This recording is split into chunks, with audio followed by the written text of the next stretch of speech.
오늘 주일 말씀은 로마서 5장 3절입니다. 다만 이뿐 아니라 우리가 환난 중에도 즐거워하나니. 예수님께서 십자가 처형을 앞두고 피땀 흘려 기도하신 곳이 겟세마네라는 동산입니다. 겟세마네는 아람어로 기름을 짠다는 의미입니다. 올리브 열매들을 털에 넣고 눌러서 짜면 올리브 기름이 나옵니다. 그야말로 올리브 액기스를 얻을 수 있습니다. 그러나 올리브 열매 편에서 볼 때에는 살이 억눌려 찢어지고 씨가 으깨어지는 극한 고통의 과정입니다. 그 겟세마네 동산에서 예수님께서는 십자가 처형을 앞에 두고 몸부림치며 기도하셨습니다.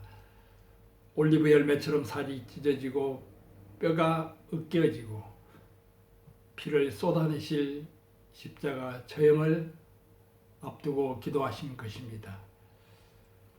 환난을 의미하는 헬라어 들리피스는 들리보라는 동사에서 나왔습니다. 들리보는 억누르다, 짜내다, 애워사다, 압박하다라는 의미를 가지고 있습니다. 겟세마네에서 올리브 열매를 눌러서 기름을 짜내는 것을 연상하면 들리보라는 의미를 더욱더 잘 알 수 있을 것입니다. 들리보는 환난을 뜻하는 트리블레이션의 영어의 어원입니다. 환난이라는 말을 원어의 뜻을 가지고 풀이하면 좀 더 구체적으로 생각해 볼 수 있겠습니다. 우선 환난은 우리를 애워사는 특징이 있습니다. 애워싸이게 되면, 다시 말해 포위당하게 되면 그동안 자유롭던 행동이 제약을 받게 됩니다.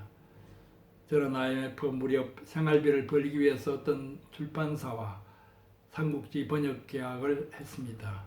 3년간 그 약속을 지키기 위해 삼국지 원문을 번역하는 작업을 하면서 한문 공부를 더욱 많이 하게 되었습니다.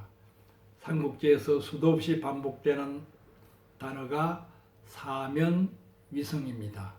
사면위성.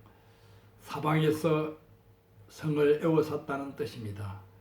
구약의 역사서에서도 성을 에워싼다는 말이 많이 나옵니다. 성이 포위되면 사람들은 자유롭게 출입을 할 수 없습니다. 양도, 즉 군량미 보급로가 끊어지고 식수원이 차단되고 성 안의 사람들은 굶주리고 목이 말라 큰 어려움을 당하게 됩니다.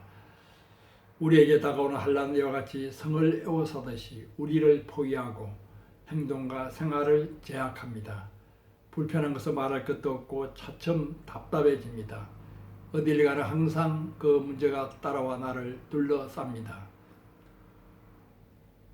그리고 환난은 우리를 압박하는 특징이 있습니다. 환난은 우리를 에워싸는 것으로 그치지 않고 점점 포위망을 좁혀 들어옵니다. 처음에는 조금 불편하고 답답한 정도로 여겼던 문제가 심각한 양상으로 변하면서 심리적인 압박을 가하기 시작합니다. 또한 환난은 우리를 억누르고 비틀어 짜내는 특징이 있습니다. 전쟁으로 따지면 포위망을 좁힐 대로 좁혀 드디어 성문을 부수고 쳐들어오는 형국에 비유할 수 있겠습니다. 그때는 심리적인 압박을 넘어 신체적인 고통과 위해도 감수해야 합니다. 포성줄에 묶여 질질 끌려가는 수치를 당하기도 합니다. 환난은 이와 같이 우리를 누르고 비틀어 짜내는 특징이 또한 있습니다. 올리브 열매에서 기름을 짜내듯이 우리의 몸과 마음과 생활 전체를 누르고 비틀어 거의 죽음 가까이 이르게 합니다. 더 이상 견딜 수 없을 정도로 고통에 고통을 가합니다. 이런 경우는 삶보다는 죽음이 오히려 편하다는 생각이 듭니다. 살리고 발부둥치기보다는 차라리 죽음이 다가오기를 기다리게 됩니다. 이와 같이 우리를 에워싸고 압박하고 억누르고 짜내는 환난은 여러 가지 형태로 다가옵니다. 사회적인 혼란과 국가적인 전쟁으로 다가오기도 하고 정신적인 육체적인 질병의 형태로 다가오기도 하고 갱적인 궁핍으로 다가오기도 합니다. 인간관계 배신, 주위 사람들의 핍박, 가정생활의 파탄, 일가 친척들을 감당해야 하는 고통으로 다가오기도 합니다. 우리 인생은 이런 환난에서 결코 자유로울 수 없습니다. 이런 환난이 전혀 없는 삶을 축복으로 받기 위해 신앙생활을 하는 것은 기독교와는 거리가 멉니다. 우리는 예수를 잘못 믿어도 환난으로 하나님의 징계를 받고 예수를 잘 믿어도 환난으로 시련을 당하게 되어 있습니다. 다시 말해 예수를 잘못 믿으면 하나님으로부터 환난을 당하고 예수를 잘 믿으면 세상으로부터 환난을 당하게 됩니다. 예수를 잘못 믿을 때 받게 되는 징계에 대해서는 히브리서 12장 6절 8절에서 언급하고 있습니다. 주께서 그 사랑하시는 자를 징계하시고 그의 받으시는 아들마다 채찍질 하시니라. 너희가 참음은 징계를 받기 위함이라. 하나님이 이와 같이 너희를 대우하시나니 어찌 아비가 징계하지 않은 아들이 있으리요. 징계는 다 받는 것이오늘 너희에게 없으면 사생자요 참 아들이 아니니라. 예수를 잘 믿을 때 받게 되는 환난에 대해서는 사도행전 14장 2절, 디모데후서 3장 12절 등에서 언급하고 있습니다. 제 아들의 마음을 굳게 하여 이 믿음에 거하라 권하고 또 우리가 하나님 나라에 들어가면 많은 환난을 겪어야 할 것이라 하고 사도행전 14장 22절 무릇 그리스도 예수 안에서 경건하게 살고자 하는 자는 핍박을 받으리라. 디모데 3장 12절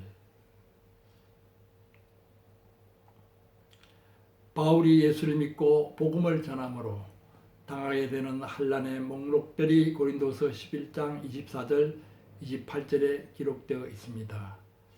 유대인들에게 40에 하나 강한 매를 5번 맞았으며 3번 태장으로 맞고 1번 돌로 맞고 3번 파선하는데 일주일을 기품에서 지냈으며 여러 번 여행에 강의 위험과 강도의 위험과 동족의 위험과 이방인의 위험과 신의 위험과 거짓 행제 중의 위험을 당하고 또 수고하며 애쓰고 여러 번 자지 못하고 줄이며 목마르고 여러 번 굶고 춥고 헐벗었노라. 이외에 이런 고사하고 오히려 날마다 내 속에 눌리는 일이 있으니 곧 모든 교회를 위하여 염려하는 것이라. 바울은 닥쳐오는 환난을 당할 뿐 아니라 더 나아가 그리스도 예수의 좋은 군사로 적극적으로 고난을 받으라고 권면하고 있습니다. 그러므로 그리스도인은 이래저래 환난을 피할 수 없게 되어 있습니다. 환난을 피할 수 없다면 어떻게 해야 합니까? 환난이 없어지기를 바라기보다 환난에 대한 태도를 올바르게 정립하는 것이 필요합니다. 오늘 본문은 환난에 대한 태도를 분명히 밝혀주고 있습니다. 다만 이뿐 아니라 우리가 환난 중에도 즐거워하나니 우리를 에워싸고 압박하고 억누르고 짜내는 환난 중에서 우리는 낙심하기 쉽고 좌절하기 쉽습니다. 우라병에 걸리고 피해의식과 깊은 우울증에 빠지기 쉽습니다. 그러나 하나님과 화평을 이룬 그리스도인은 환난 중에도 즐거워합니다. 비록 하나님의 징계로 인한 환난이더라도 깊이 회개하고 하나님의 뜻을 새롭게 발견하는 가운데 즐거워할 수 있습니다. 여기서 즐거워한다는 것은 감정적인 기쁨이나 즐거움을 의미하는 것이라기보다 그리스도인으로서의 품위를 잃지 않는다는 의미입니다. 다시 말해 하나님의 자녀로서의 자랑을 잃지 않는다는 의미입니다. 헬라어로 보더라도 품위와 자랑을 강조하는 의미로 받아들이는 것이 좋겠습니다. 그래서 표준 세번역은 로마서 5장 3절 이렇게 번역해 놓았습니다. 그뿐만 아니라 우리는 환난 가운데서도 자랑을 합니다.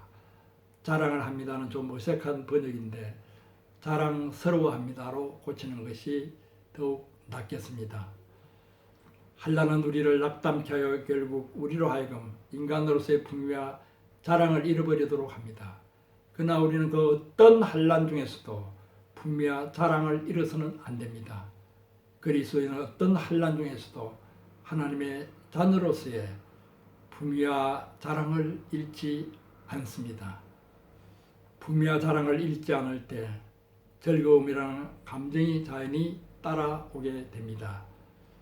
그럼 우리가 환난 중에도 품위와 자랑을 잃지 않고 즐거워할 수 있는 근거가 무엇이겠습니까? 이는 환난은 인내는 연단은 소망을 이루는 줄 알기 때문입니다. 여기에 대해서는 몇 주에 걸쳐 차례대로 하나씩 살펴보고자 합니다. 오늘은 환난의 성격에 대하여 살펴보고 우리 그리스도인은 어떤 모양이든지 환난을 피할 수 없다는 사실을 새겨보았습니다. 그리고 환난에 대한 기본적인 태도가 어때야 하는가를 배웠습니다. 환난 중에도 품위와 자랑을 잃지 않고 즐거워해야 합니다.